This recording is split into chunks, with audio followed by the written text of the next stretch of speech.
Oke, selamat atas keberhasilan kalian karena telah berhasil naik ke kelas 11 MIPA. Oke, kita langsung pada materi.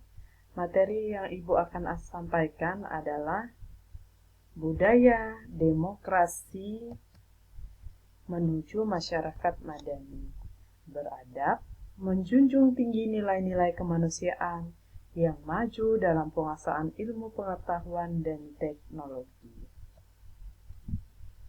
Bentuk-bentuk demokrasi dilihat dari sudut pandang utama. Demokrasi dibedakan antara yang pertama, demokrasi formal, demokrasi yang menunjukkan tinggi persamaan dalam bidang politik. Kemudian ada yang kedua, demokrasi material, yakni demokrasi yang menekankan pada upaya-upaya menghilangkan kesenjangan dalam bidang ekonomi.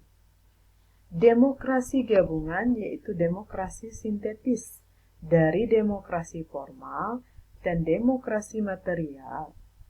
Demokrasi ini berupaya mengambil hal-hal baik dan membuang hal-hal buruk dari demokrasi formal dan demokrasi material.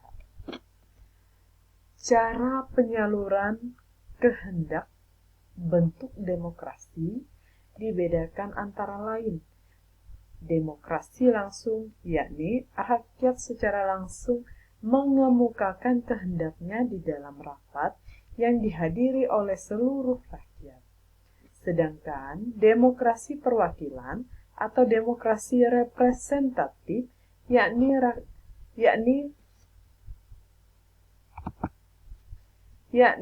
rakyat menyalurkan kehendaknya dengan memilih wakil-wakilnya untuk duduk di Dewan Perwakilan Rakyat.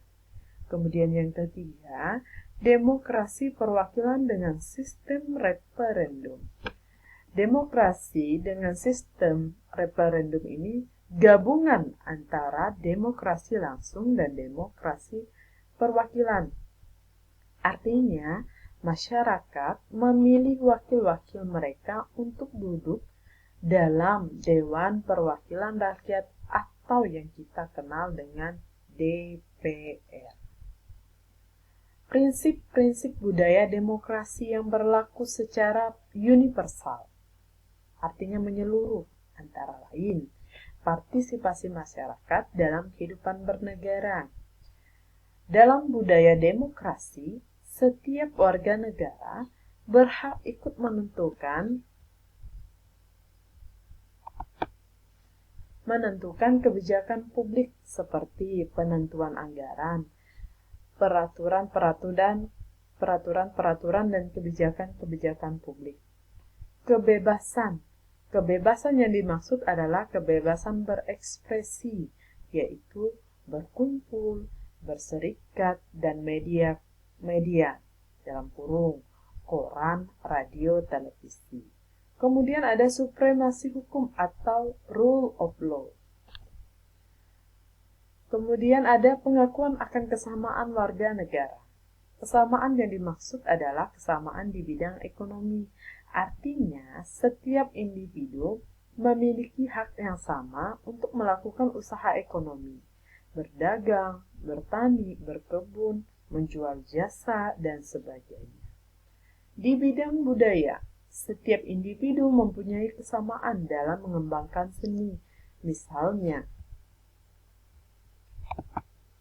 berkreasi dalam seni tari, seni lukis, seni musik, seni pahat, seni arsitektur, dan sebagainya.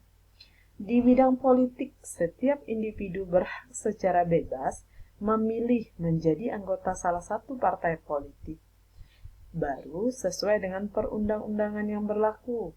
Di bidang hukum, setiap individu memiliki kedudukan yang sama, yakni berhak mengadakan pembelaan atau yang dalam istilah hukumnya dikenal dengan pledoi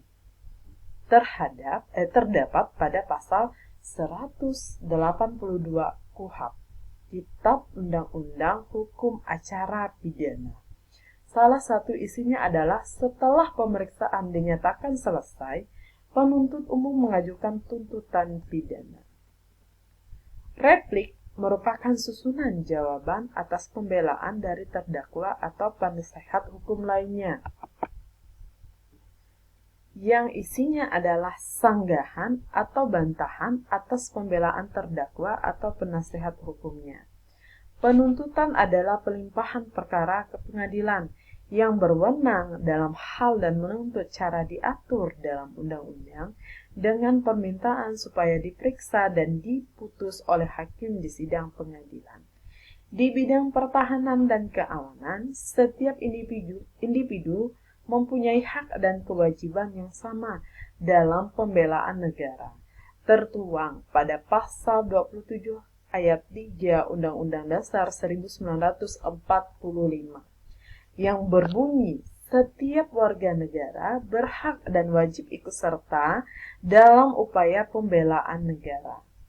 Pengakuan akan supremasi sipil, penduduk atau rakyat, dan militer. Militer itu siapa? Angkatan bersenjata. Pemilihan umum sebagai sarana demokrasi, pengembangan budaya demokrasi. Pelaksanaan pemilihan umum berdasarkan pasal 22E ayat 1 harus berdasarkan asas-asas sebagai berikut.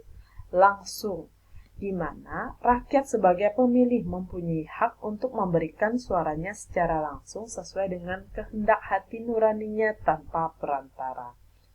Umum, warga yang memenuhi persyaratan sesuai dengan undang-undang berhak mengikuti pemilihan umum. Bebas, setiap warga negara yang berhak memilih bebas menentukan pilihannya tanpa ada tekanan dan paksaan dari siapapun.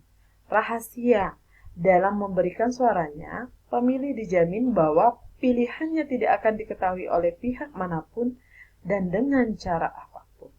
Jujur, pada pelaksanaan